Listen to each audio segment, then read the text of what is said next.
Yes, so we had done a computation of the goodwill, but I don't know what we are getting as the goodwill. So it was coming to a negative figure. So confirm whether you have the same figure in this case as the one I'm having to expect. As the one I'm having to expect. So what was the figure we were having to get? What was the figure we were having to get? What was the figure we were having to get for the goodwill? What was the figure we were having to get for the goodwill?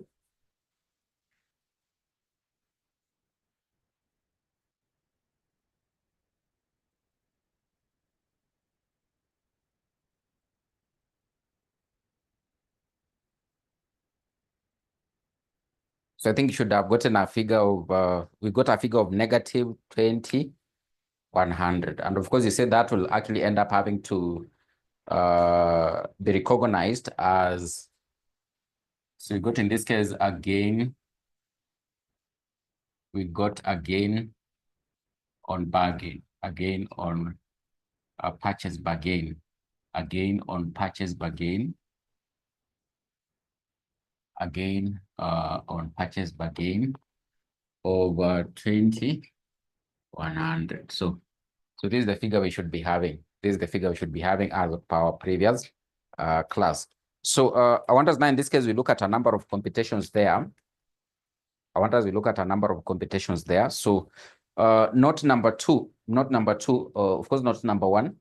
You are told at the date of acquisition, the fair value of S Limited's net assets approximated their carrying values with the exception of an item of plant and equipment, which had a fair value of 24 million above its carrying amounts. So it means in this case, there was an under declaration in terms of what depreciation. So we can do a working there. I don't know, it will be working one. So depreciation under charge. Depreciation under charge on revaluation of assets of the subsidiary. So in this case, the assets were revalued above by 24 million. So our shillings are in thousands. The assets were revalued by an amount of 24 million. So we'll have to, in this case, compute the depreciation on that. So of course, you are told the remaining economic useful life of the plant and equipment at the date of acquisition was 6 years. Depreciation is charged to the cost of sales. So the remaining useful life, so they revalued on when they acquired it. So the revaluation was on 1st of January 20. It is 2022, 1st of January 2022. So the depreciation in this case will likely be how much depreciation? So you are told in this case, the useful life is actually 6 years. You divide by 6 so that you can be able to get depreciation per annum. So in this case, you'll get a value of 4 million. I think it is 4 million. But remember, in this case, we are only having to consider this item or asset having to be in the business for 9 years because you are preparing financial statements. We are preparing financial statements as for year end 30th of September. I think it is 30th of September 2022, 30th of September 2022. So we have to only consider depreciation for 9 months. So we'll be able to multiply by 9 out of 12. 9 out of 12. So what do you get when you do that computation? So 4 million multiplied by 9 out of 12. 4 million multiplied by 9 out of 12. Can see you are saying you can't be able to see.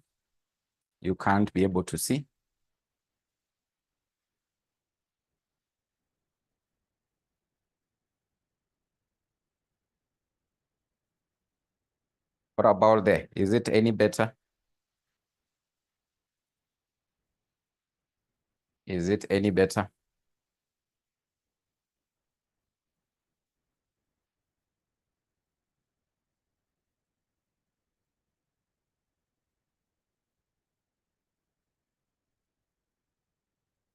Can you be able to see there?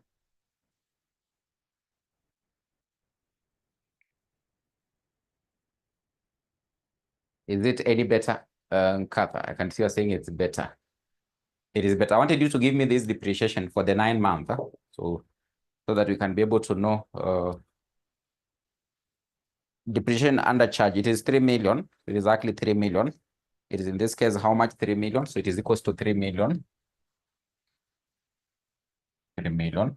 So we said because it is an undercharge, we likely end up having to debit the cost of sales. Then we credit what? Property, plant, and equipment. So in this case, the entry here would be debit the cost of sales with 3 million. Then in this case, we credit the property, plant, and equipment with, in this case, how much? 3 million. So it means in this case, when you are preparing the income statement, we'll have to add this. It will increase the expenses because this was a depreciation undercharge after they revalued the assets. So that is what will end up having to happen with that one. Then we have the next note, note number 2. Sales from S Limited to H Limited in the post-acquisition period amounted to 30 million. So amounted to 30 million.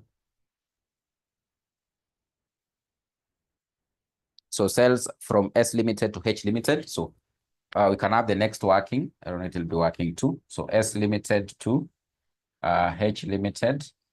In this case, amounted to 30 million. So you have in this case 30 million. 30 million. So this is an intercompany sale. So we have to eliminate. So we eliminate the intercompany sale. Eliminate the intercompany sale.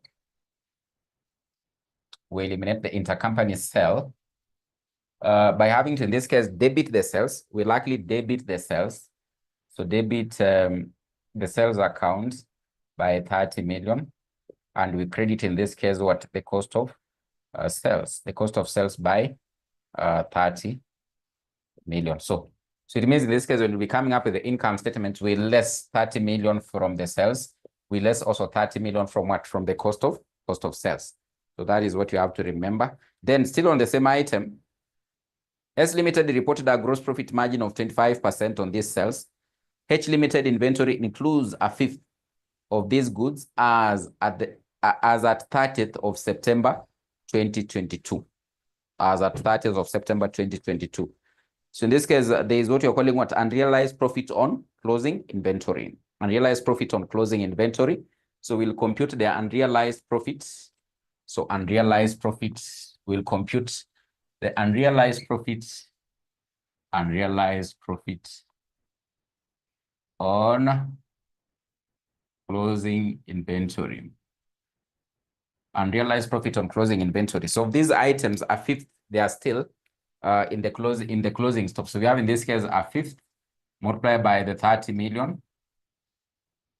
30 million multiplied by the 30 million multiplied by the 30 million. So of course, in this case, already they have actually been able to give us the margin. They have already actually been able to give us the margin. So they're having to be told what the margin is, 25%. But in any case, you had actually been given a markup, you would have converted it into a margin. So in this case, it means we'll multiply by 25%. 25%. So if you had actually been given a markup, you'd have converted to a margin. So remember what we were having to say. But now they have already been able to give us the margin. So you don't actually convert. But ideally, in this case, you take the way it is because it is profit on the sales. They were having to say, they sold them at 30,000. But our fifth are still in the closing inventory of H Limited. So what do you get when you do that? You get 1,500. I think you'll be able to get 1,500. 1,500. So how do you treat this one? How do you treat this one? Valerie, how do you treat this one? Unrealized profit on closing inventory. How do you treat unrealized profit on closing inventory? So you in this case do what? You debit the cost of sales, you add on the cost of sales, and in this case, you credit in this case what? Closing inventory. You credit in this case what? Closing, you less it from the closing inventory and you debit what? The cost of sales. So in this case, you'll end up having to say that we'll debit. So debit cost of sales, or basically what you mean, you add on it, then you credit the closing inventory, which means you less on it. You less on it, the 15. 100. So it means when you'll be coming up with the income statement, we have to remember this item, we have to add it on the cost of sales. This item, we have to add it on the cost of sales. So this item, we'll have to add it on the cost of sales. We'll have to add it on the cost of sales. So that is what will end up having to happen. So this one simply means we are adding. This one means we are having to less. So these ones will affect the income statement. This one will also affect the income statement. So we have to consider those items when you are coming up with the cost of sales in the income statement, because they're having to affect what? The cost of sales. We'll ideally add them there. We'll add them there. Then, so that is, of course, as per note number 2. H limited is to value the non-controlling interest. That is note number 3. H limited is to value the non-controlling interest at fair value at the date of acquisition. So for this purpose, H limited share price at acquisition date can be deemed to be representing the fair value of the shares held by the non-controlling interest. So of course, this one you had already utilized it when you are coming up with the fair value of non-controlling interest, when you are coming up with the goodwill. So hope you can be able to remember. Note number 3, we had already utilized it.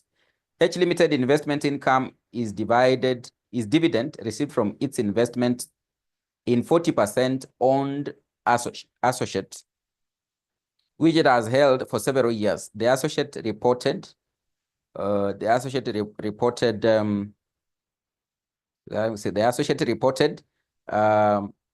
profit after tax of 30 million for the year ended 30th of September 2022. So we said in this case, if it is an associate, the holding company will take a portion. The holding company will take a portion of the profit after tax. So their significant control, their significant influence they have, you multiply by, in this case, what? The profit after tax. So it means in this case, as you'll be coming up with the income statement of this group, so the holding company should be able to take 40% of this profit after tax. So they'll include these associates in the consolidated statement of statement of income by having to consider what? The portion of the profit after tax. Remember, we said for associates, you don't consolidate. For associates, you don't consolidate.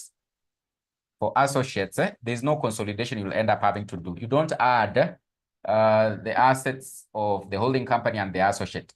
You also don't add the expenses of the holding company and those ones of the associate. What ideally happens for the income statement, you just take a portion of the profit after tax. So you don't consolidate associates. You don't consolidate associates. You just take, in this case, what? A portion of the profit after tax is what you'll be able to include as part of the profits of the group. So you don't end up having to add the expenses of the holding company and those ones of the associate, like what you do for a subsidiary. So ideally what happens, you take a portion of what? The profits after tax.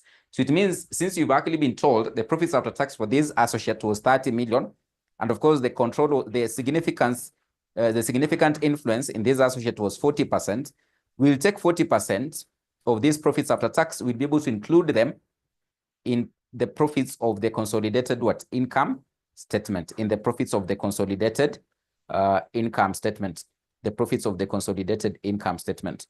So that is the deal in this case, what will likely end up having to happen regarding the profits after tax of the associate. The profits after tax of the associate.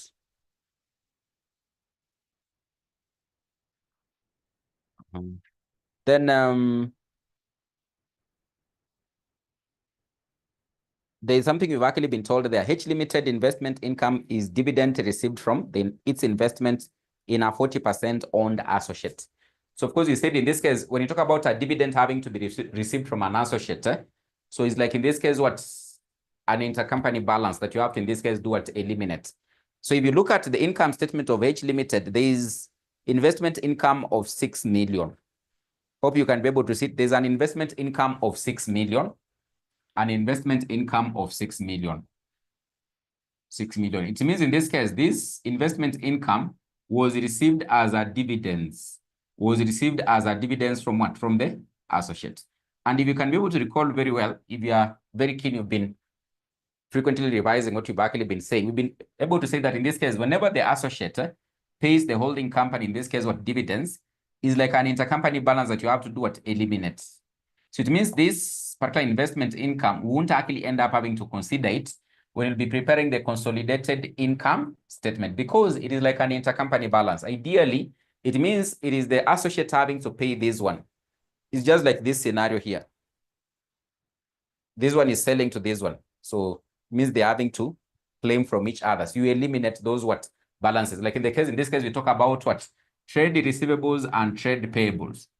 You eliminate those what? Balances. So it means in this case, this one won't end up having to appear as part of what? Our income items in the consolidated income statement. Assume you are told that maybe 50% of this was dividends from an associate. It means would have actually been able to only consider 50% of this 6 million when you are coming up with the consolidated income statement. But we've been told the entire of it was a dividends from the associate. Dividends received from the associate, we end up having to eliminate them whenever in this case you are coming up with what? The consolidated income statement. So that is ideally what in this case that particular first sentence is having to mean. H Limited investment income is dividend received from its investment in a 40% owned associate, which it has held for several years. So we have to eliminate that what? Dividend income. It won't be part of what? Our income in the consolidated income statement. Then the second part, the associate reported a profit after tax of 30 million for the year ended 30th of September 2022. So it means when you are coming up with the profits of the group, we just take the 40% of the part of the associate. So that is basically, in this case, you do what? You include the associate in the consolidated what? Income statement. Then note number 5, as at 30th of September, no impairment on goodwill has been considered. Assume that profits and losses are accrued evenly throughout the year. So that is what they mean by that. In this case, it means we have to consider the expenses for the associate, not the associate, but the subsidiary. We have to consider 9 out of 12 because the year end is what? 30th of September. So they were accruing evenly. Like in this case, they were accruing equally across the year. So it means when you are consolidating, in this case, the subsidiary, the expenses that have actually been indicated in the income statement, the incomes that have actually been indicated in the income statement, we have to, in this case, spread them. 9 out of 12, you multiply by them. 9 out of 12, you multiply by them. So like that. So that is what will likely end up having to happen there. So those are the items that in this case, you must actually be able to consider. So we talked about unrealized profits on closing inventory, depreciation undercharge on the evaluation of the assets, revaluation of the assets. Then we can do another one working. So we can do another one working. So we can do one more working. So I think it will be working 3. Working 3.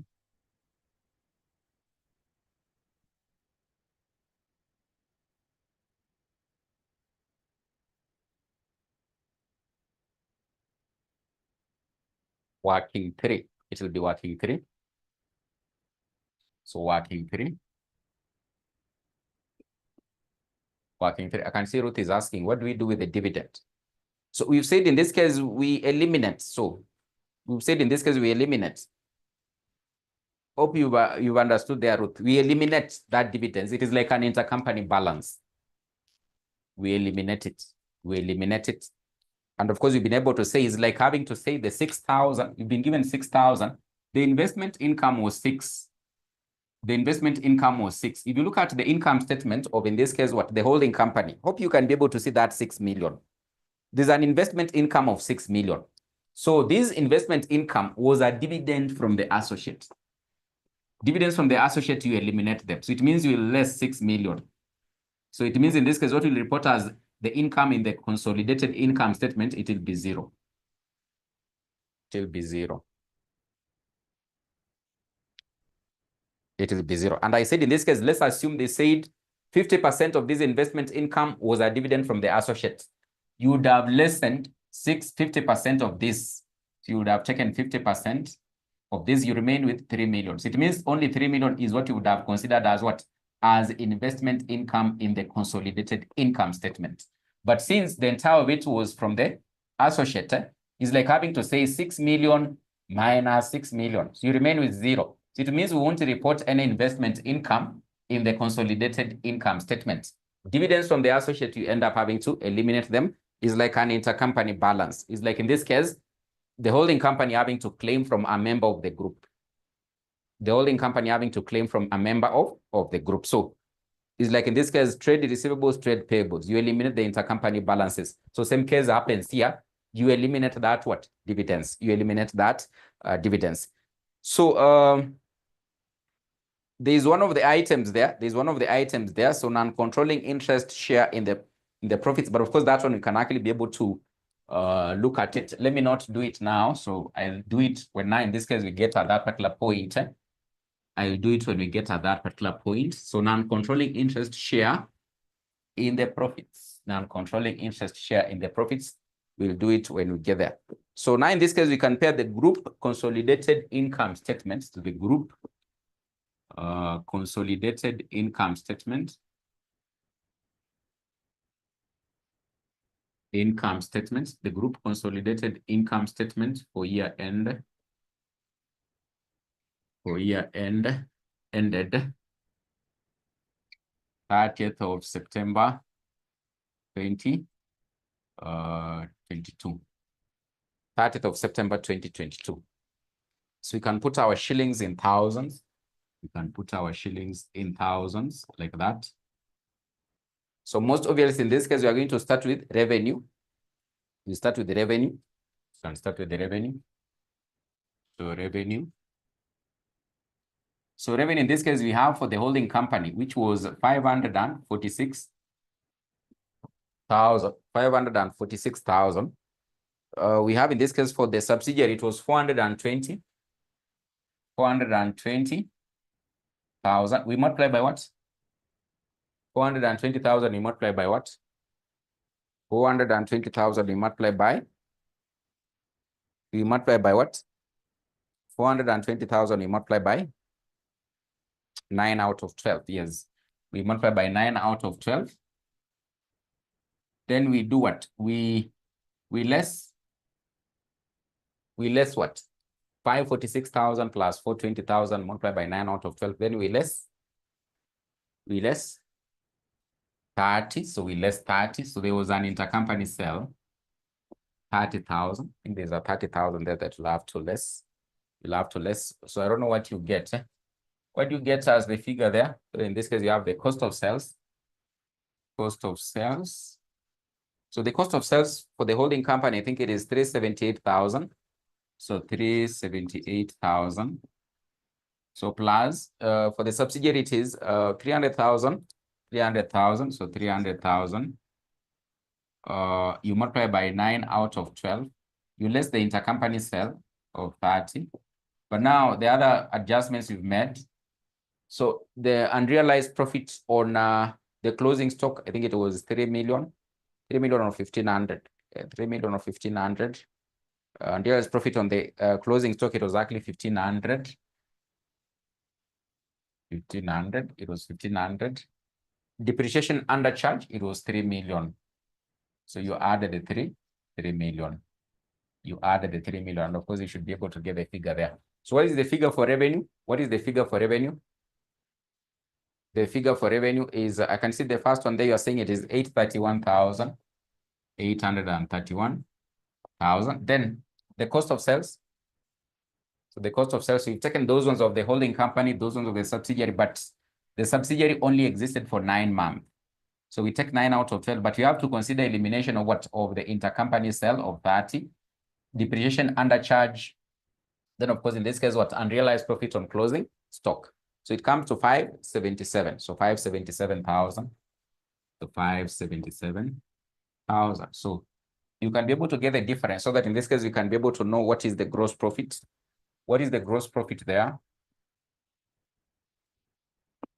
The gross profits, I think it will come to something like 4 what? So this is 0, 0, 0. This is 4. This is 5. 254. I think 254,000. 254,000. So that is the gross profit. Then, of course, after that, there's an investment income. Before investment income, we have in this case distribution costs. We have in this case distribution costs and administration expenses. So distribution costs and administration expenses. So distribution costs.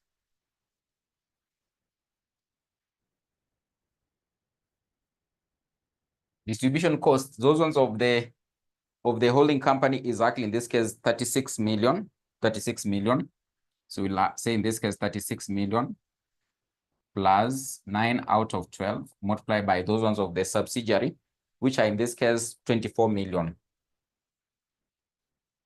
24 million. Then you have in this case admin expenses, administration expenses. So those ones of the holding company, it is 42 million plus 9 out of 12 multiplied by those ones of the subsidiary, it is 28 million. So 28 million. So what do you get as the value of the distribution costs? The value of the distribution costs. What is the value of the distribution costs? The value of the distribution costs. 54. I can see you're saying 54. Is it 54? Yes, 54. 54. What about for admin expenses? Admin expenses, 63. I think it's 63.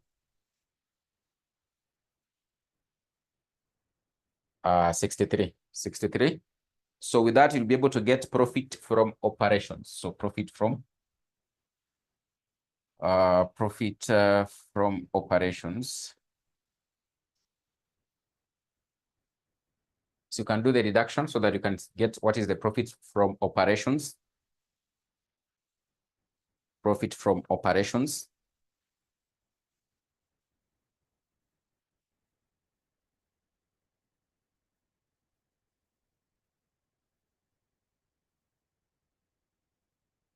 Profit from operations. It's coming to 137,000.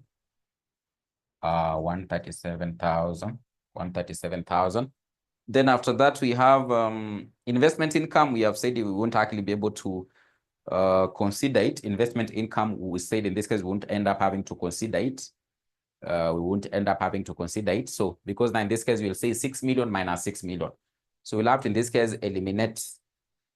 So the cost of sales, it is 577,500. 577,500. So we can correct 577,500. Then it means this figure will change. That figure will change. That figure will change. It will be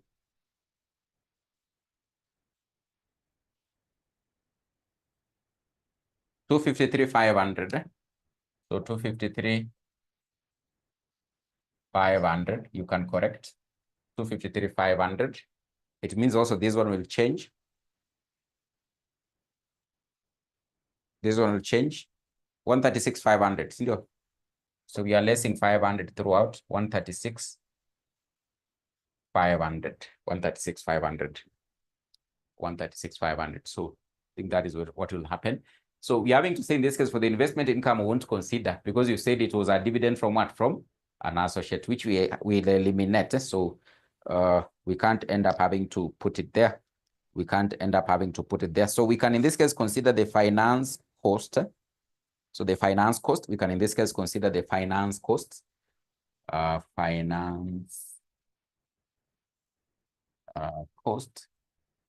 We can, in this case, consider the finance cost. The finance cost. The finance cost. The finance cost.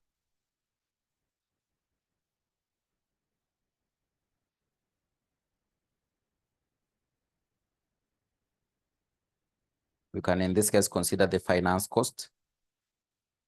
So, of course, the finance cost, now in this case, we are told for the holding company, it is 4 million, sorry. And of course, for the subsidiary, it is exactly how much? 2 million, exactly 2 million.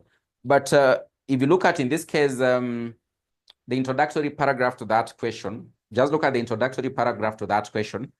The last sentence, I think in that introductory paragraph, the second last sentence, where you are told, additionally, H Limited will pay further consideration on 31st of December, 2022 of shillings 11 per share acquired. H Limited cost of capital is 10% per annum, and the discount factor is exactly 10% for 1 year. Exactly 10% for what? For 1 year.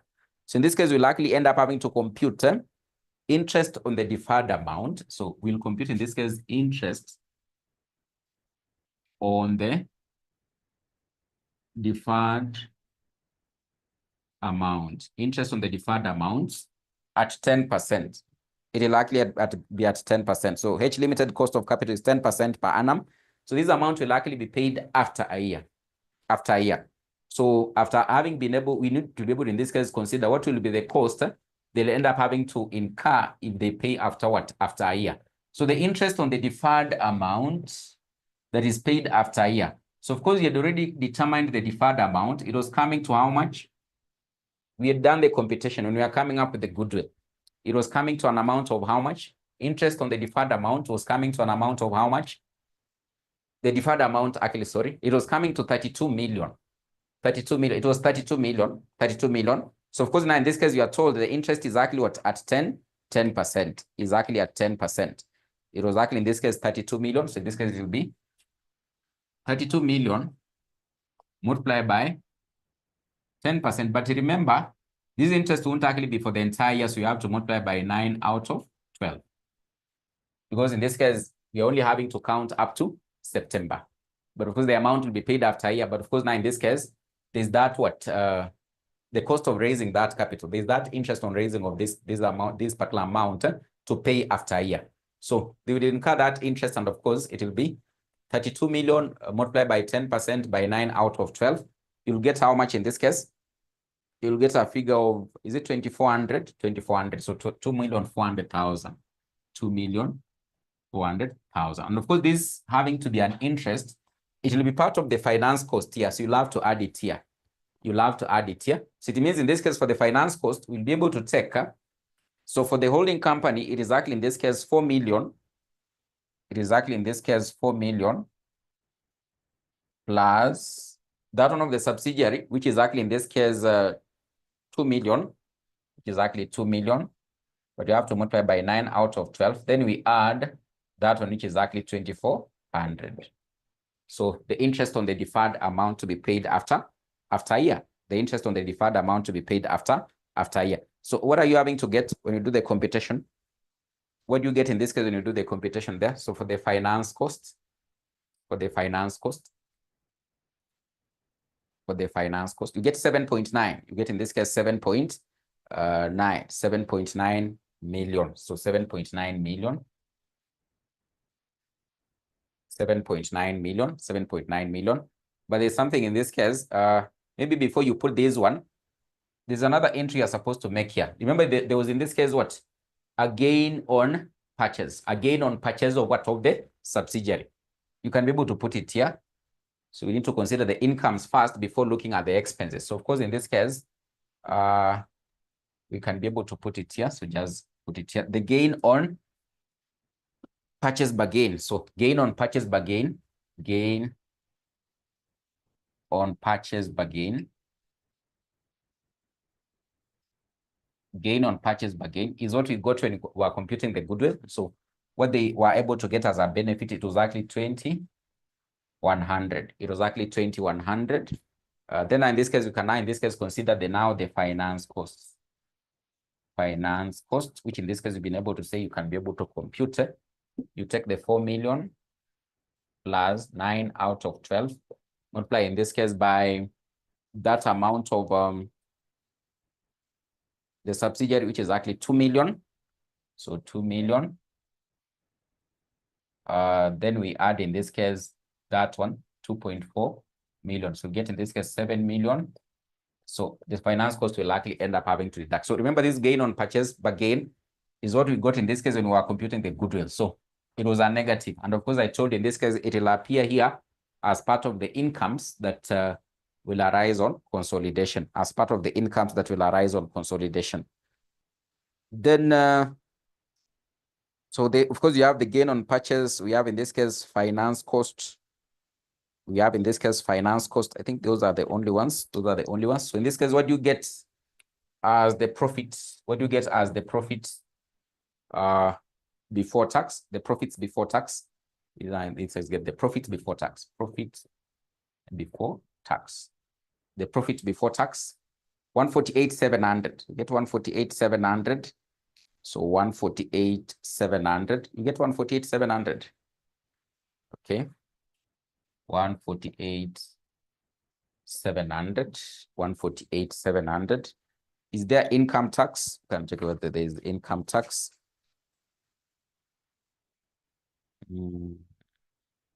Income tax, we have in this case income tax expense of 30 and 24. So you can list in this case the income tax expense.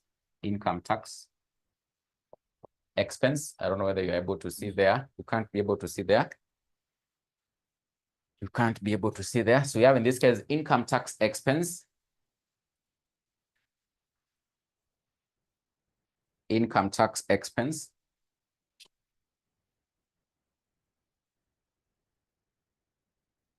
So we'll take in this case that one of the holding company, which is in this case of 30 million. So you have in this case 30 million multiplied by 9 out of 12. That one of the subsidiary, which is in this case it is 24 million. It is 24 million. 24 million. So you can do the computation there. You can do the computation there. So income tax expense, just continue here. So we proceed. So, but I've been able to write there. So it is coming to 48 million. 48 million. Yes, 48 million.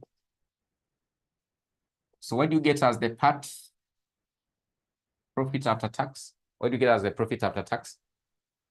What is the part? What is the part? You get 100, 700. 100, it should be 100, 700. 100, 700. Then profit share from the associate profit, the part profit share from associate, profit share from associates. So the profit share from the associates, so it is 100, 700. Then you have the profit share from the associates. Remember the associate, you've actually been told that it had actually made a profit of how much? 30 million. So in this case, we're having just to take 40% of that. So 40% of the 30 million. So share of profit after tax of the associates. In this case, it is 40% multiplied by 30 million. So this comes to 12 million. I think it is 12 million. So it means in this case, our profits will likely be how much? 112,700. So the profits for the year, 112,700. 112,700. So this is the profits for the year for the entire group. The profits for the year for the entire group. The profits for the year for the entire group. But now there are those profits that in this case will likely end up having to be taken up by the non-controlling interest. The profits to be taken up by the non-controlling interest. So that is what I want us now in this case we compute. I don't know whether I think you are not able to see that far end. So we can adjust. It should be like that. So I want us now in this case we compute the profits that will likely be attributable to the non-controlling interest. The profits that will likely be attributable to the non-controlling interest. The non-controlling interest are those ones that in this case, the holding company is not controlling. They are the minority. They are the minority. They are the minority. They are the ones in this case that are not actually having to be controlled. So what was their portion of what? Of the profits. So the profits are attributable now in this case to what? To the non-controlling interest. Profits attributable to the non-controlling interest. Profits attributable to the non-controlling interest. So of course, in this case, you are told that H Limited acquired 80%. It means in this case, our non-controlling interest is what? 20%, is actually 20%. And if you look at the profits that were generated for the year for the in this case, what? The subsidiary, it is 42 million. You can be able to see them in the income statement. You can be able to see them in the income statement. So it is 42 million. So of this 42 million, of course, like 80% was having to go to the holding company. But there's that portion of this that now in this case, the minority are having to enjoy the 20%, which the holding company is not having to do what? In this case, control. So in this case, we can do a computation here. So profits attributable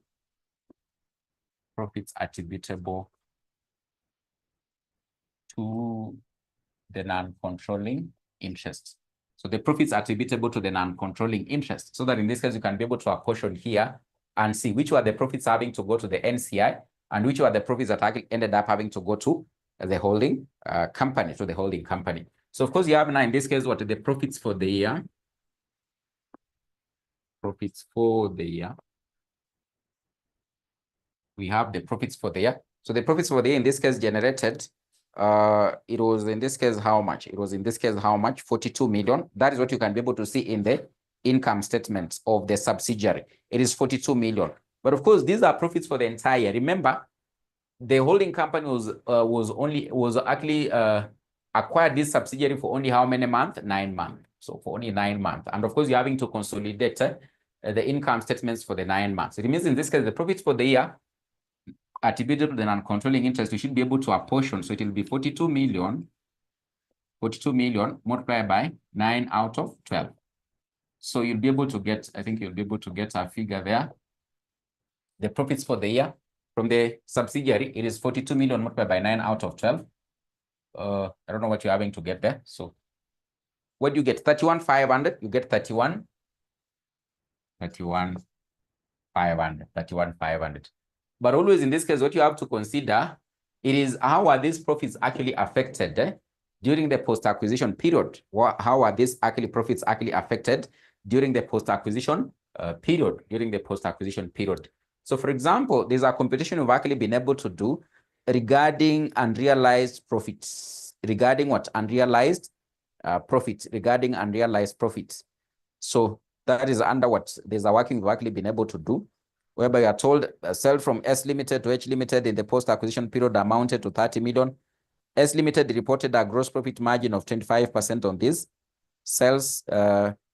So there's what you're calling what? The unrealized profit from what? From this particular what? Item. So less unrealized profit that was most likely realized.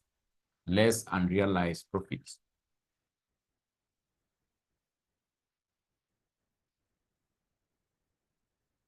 So less unrealized profits under that particular working. So I think it was an amount of 1,500 because this one was during the post-acquisition period.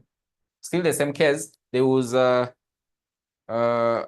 depreciation under charge. So depreciation under charge.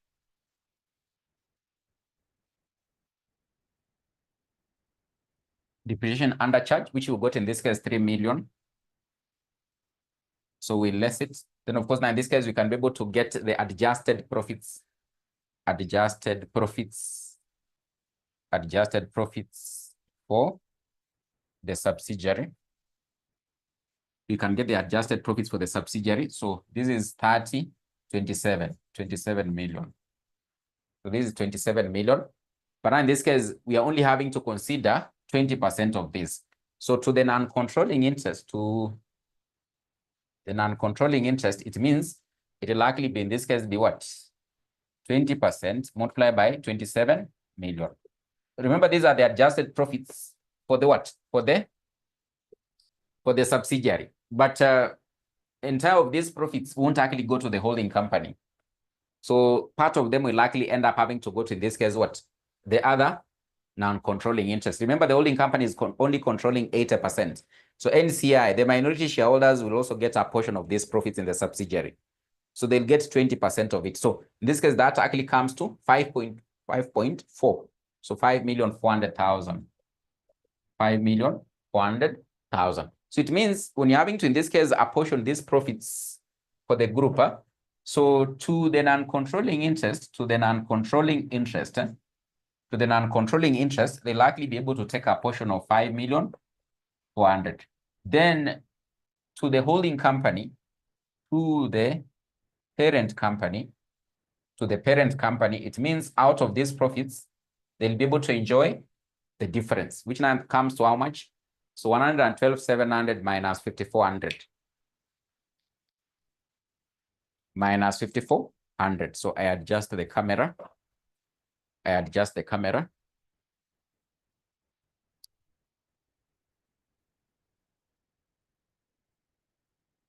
So you can copy this one. So this means these are the profits that will likely be attributable to the non-controlling interest. Out of the profits you've been able to get of 112,700. 112,700. So it means in this case, you need to less. To the non-controlling interest, it will be 5,400,000. The difference in this case will likely end up having to go to the parent company. It will go to the parent company. It will likely go to the parent company. It will likely go to the parent company. I think it is 107,300. 107,300. 107,300. It is 107,300. 107,300. It is 107,300.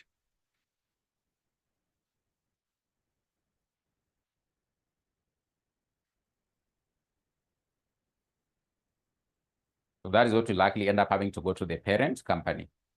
To the parent company. So take note in this case, when you're talking about the profits attributed to the NCI, so this is how you can be able to adjust them. So during the post-acquisition period, there can be happening of transactions that ended up having to affect the profits for the year for the subsidiary company. You have to make those adjustments there. You have to make those adjustments there before you end up having to, in this case, take a portion of those profits. Before you take a portion of those profits, which will go to the NCI, then the remaining portion, it means in this case, is what will likely be attributable to the parent company, to the parent company, to the parent company, to the parent company.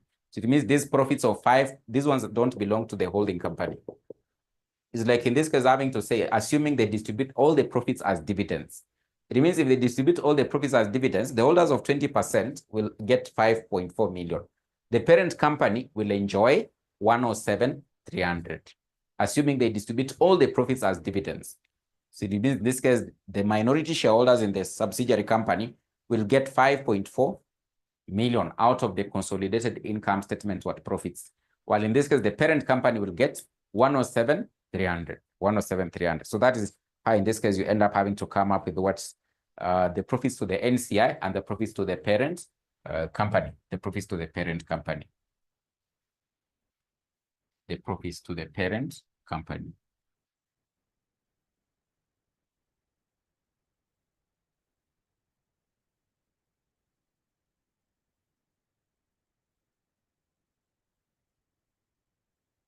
So I want us now, in this case, we introduce another related area to group accounts, which I had already informed you we'll be able to look at,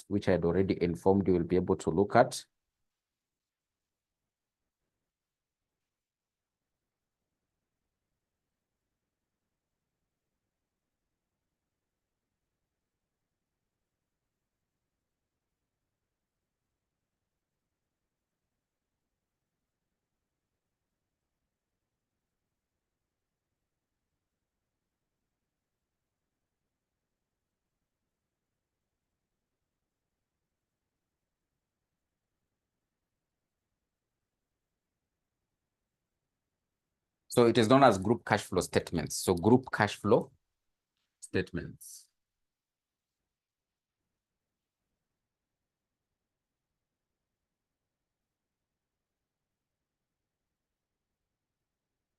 Cash flow statements. So of course, it's just a similar concept to what we learned under cash flow statements in published financial statements, only that this one has a bit more adjustments or a bit more workings compared to that other one. So that other one was actually, in this case, just a few computations. And of course, you can be able to prepare.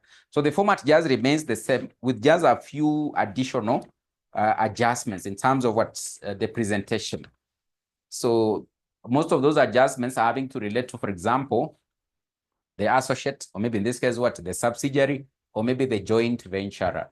So it means in this case, we just use the same format as how we prepare the cash flow statement for the published financial statements, only that in this case, we'll end up having to add a few more adjustments, a few more workings, a few more items when you're having to consider, in this case, operating activities, financing activities, and investing activities. But ideally, the concept is the same. It's just having to look at the actual inflows and actual outflows within the company. Then you do the necessary adjustments, in this case, to be able to know what are the items having to lead to actual outflow and actual inflow of cash within what the company or within the group now, within the group. So still, we end up having to deploy the indirect method and of course, what direct method of cash flow statements. And the format is the same. So the three categories of the items in the cash flow still remains. Only that in this case, as I'm having to say, there are just a few additional workings that you'll end up having to undertake when you're having to present the cash flow statement for a group. So, and of course, you'll be able to look at them when in this case we do what? The computation, we do the computation. But the format will look like this. I would like you to get the format, first of all, before in this case, we'll end up having to proceed and look at the computation, which in this case will likely be in our subsequent class. So in this case, we have the indirect, under the indirect method. Under the indirect method, it will likely look like this. The cash flow statement will likely look like this. You can be able to get to copy it. You can actually be able to copy it. So you can say 𝐵𝒔 group, 𝐵𝒔 group, 𝐵𝒔 group. You can say 𝐵𝒔 group. Statement of cash flow, statement of cash flow, statement of cash flow for year ended. It can be 31st of December, XX, maybe a year there. So you'll start in this case with the operating cash flow from operating activities. So cash flow from operating activities. So operating activities, cash flows. Operating activities, cash flows. Operating activities, cash flows. You start with the operating activities, cash flows. Operating activities, cash flows. I can see Abdi is saying you need a break of 5 minutes. You need a break of 5 minutes.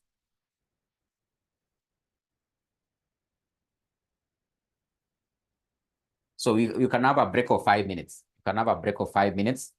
Then when we come back, we can wind up.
Yeah, I think we can proceed. So we can proceed. I think the 5-minute break is over.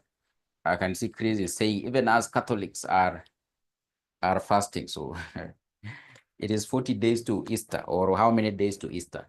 How many days to Easter? Around 40. So you're also fasting. So in this case, we have we normally start with the profit before tax. You will start with the profit before tax. You'll start with the profit before tax. Profit before tax. Then you'll have adjustments for non-cash items. Adjustments, so non-cash items. You have adjustments for non-cash items. So in this case, we'll have depreciation. Depreciation is one of the items you'll end up having to adjust. So you add amortization or impairment, especially with the goodwill. So amortization or impairment regarding, for example, goodwill. That one you add also is an non-cash item that you have lessened in the income statement. Loss on disposal. Loss on disposal. So this one doesn't indicate real outflow of cash. So you also in this case add. Then finance costs. So you'll have to in this case consider finance cost. You'll add the finance cost there. Can have in this case the finance cost. So finance costs, can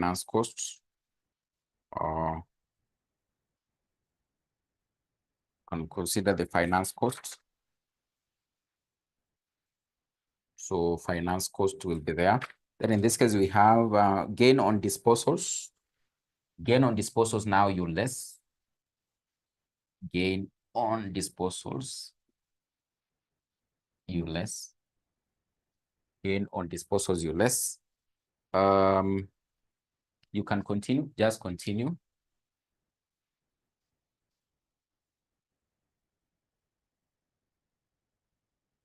So you can continue. This is amortization or impairment. Amortization or impairment. This is loss on disposal.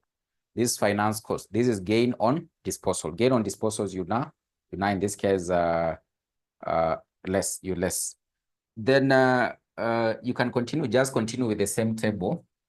You'll say in this case associate profit. Remember under group we do the associate profit. Associate profit or joint venture profit, or joint venture profit, or joint venture profit. So you also less.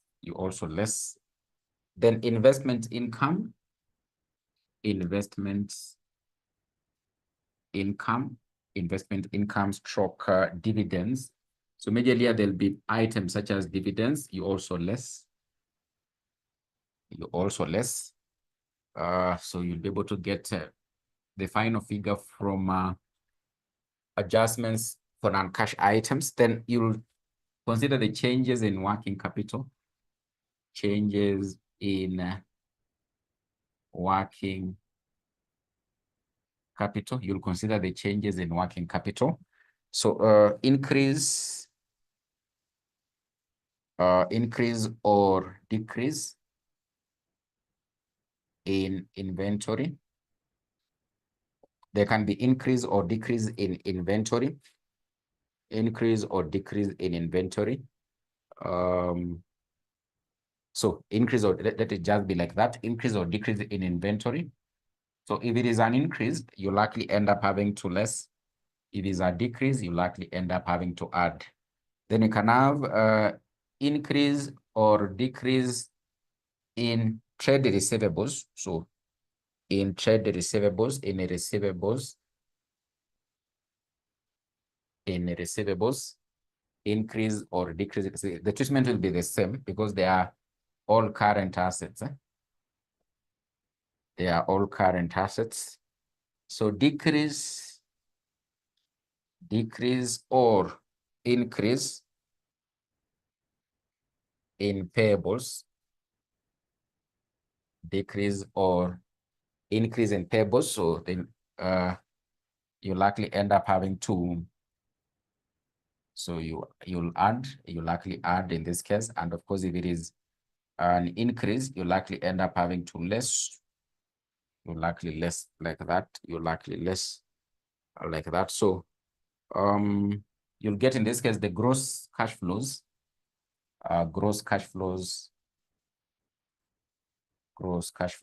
from operating. Gross cash flows from operating activities. From operating activities. Gross cash flows from operating activities. So that is the figure you'll be able to get there. Then you'll now, in this case, consider the tax that was actually paid. Tax paid, you'll less it here. So tax paid during the year, you'll likely less it there. So you'll get the net cash flows from net operating cash flows. You'll get the net operating cash flows, the net operating cash flows. So that is the figure you'll be able to get there, the net operating cash flows, the net operating cash flows. And of course, that is the first part that you would have completed. You would have completed the operating activities items. You will consider all these items for operating activities like that. So that is when you finally get the figure here, it will now be the net figure for these activities. Activities involving what? Operations in the business, operations in the business, operations in the business, operations in the business. So I can be able to see you asking about finance cost. So you can less the finance cost. So if it is there, I think you'll end up having to less. You can less the finance cost. You can less the finance cost. So of course you can have tax paid. You can maybe include it there. You can include it there. So include it there, finance costs. You can less also the finance cost here. You can include it there. So in between there can be finance cost also. You can include it there. So then we can go now in this case to the, we can go to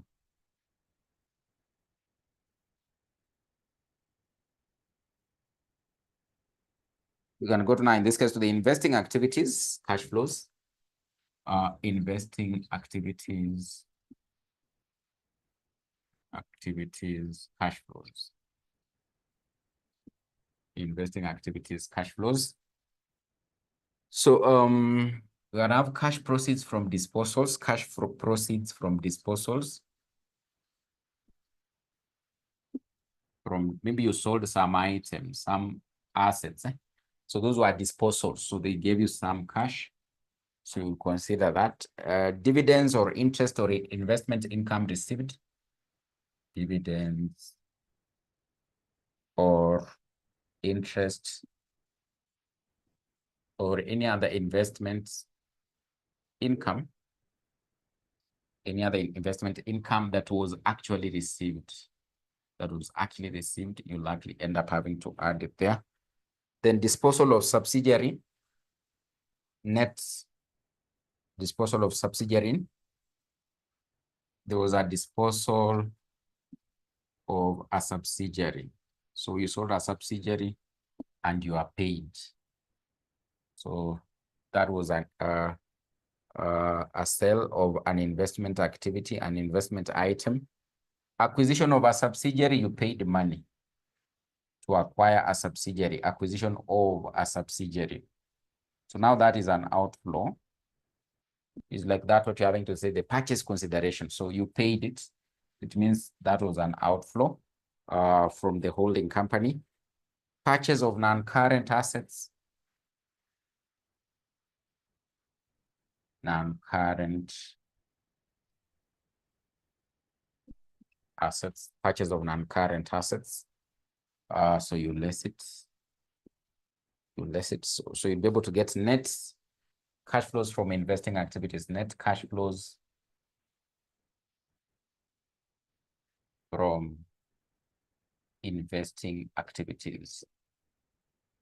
Net cash flows from investing activities. So We put the figure there. So this becomes the second most important part of the cash flow statement.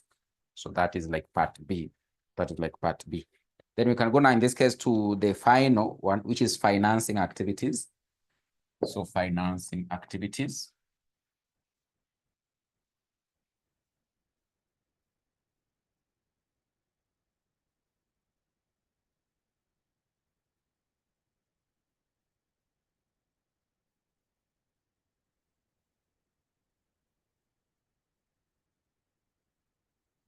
So financing activities cash flows.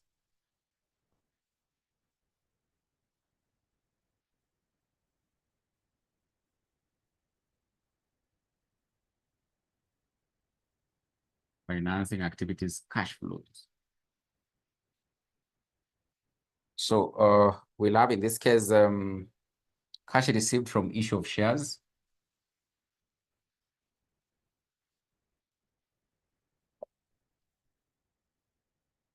Maybe they sold some shares. So cash received from issue of shares. Then cash received from issue of debentures.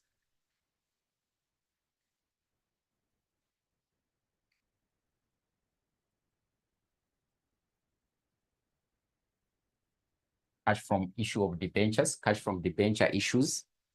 Then loan borrowed, loan amount borrowed and actually received, loan paid, that is an outflow. So that when you deduct, is an outflow you deduct. Then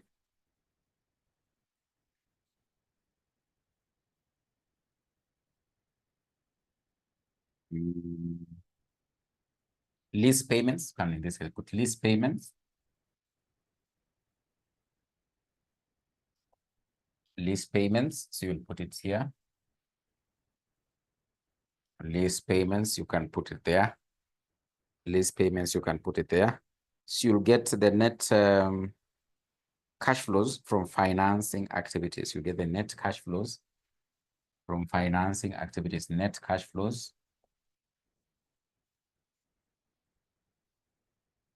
from financing activities. Net cash flows from financing activities. You get the net cash flows from financing activities. Net cash flows from financing activities. Net cash flows from financing activities. So now in this case, you'll add the three of them. So A, B, and C. You'll add the three of them, A, B, and C. You can add the three of them, A, B, and C.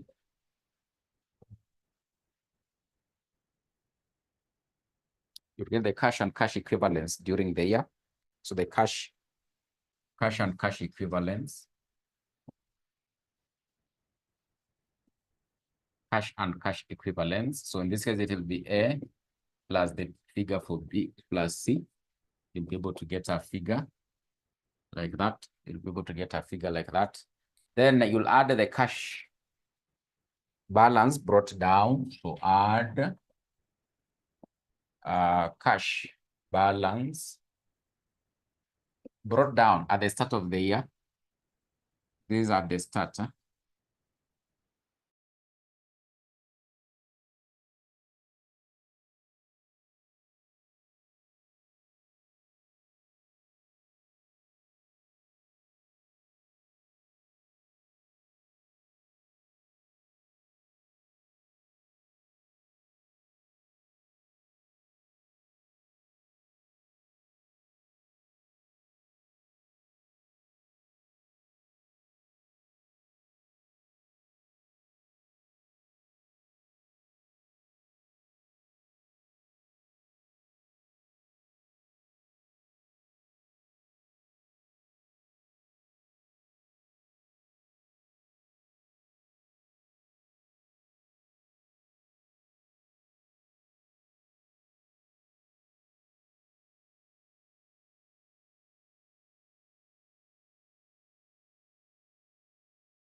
Yeah, so hope you've been able to capture that. So the cash balance at the start of the year, you add on the cash and cash equivalents, which you've been able to add for the three parts. You should be able to get the cash balance at the end of the year. And of course, your cash flow statement should be able to balance. So if it hasn't balanced, then it means there'll be a problem. So the questions we are going to use for illustration. So there's a question we're going to use for illustration, which you'll be able to do on Thursdays. In this case, it is November 2018. Question number 3B. So this is the one we'll likely end up having to start with to look at. So you can just be able to look at the question, but that is what I'll be able to handle. So as I'd already indicated earlier, then we'll finish there. We'll finish a bit early today because of something I have to attend to a bit urgently. So you can look at this question, what it says, then I think we'll be able to cover it in our next class. That is on Thursday. That is on Thursday. So I don't know if there's any burning question you can be able to ask, but let me end there for now.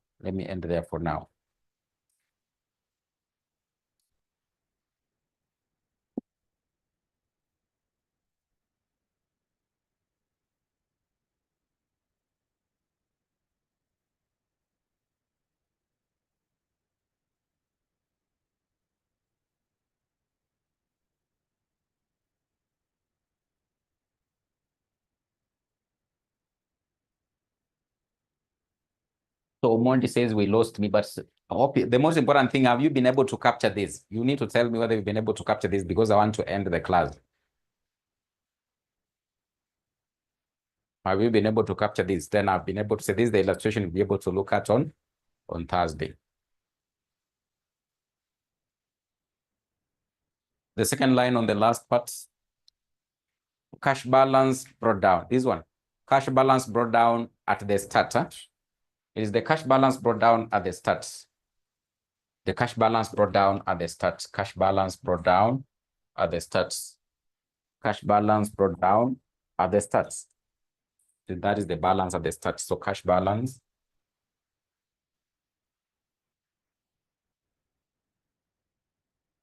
This is the balance at the start of the year.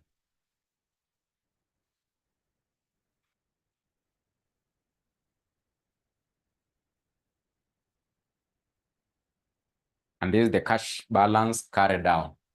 Cash balance carried down, C/D. This is the balance at the end of the year. The balance at the end of the year. This is the balance at the end of the year. So I think that is okay. So please post it immediately. So let me organize it to be posted immediately so that you can be able to catch up. You need to rewatch again. So that is okay. So let me organize it to be uploaded. Otherwise, thank you very much. So let's catch up on Thursday.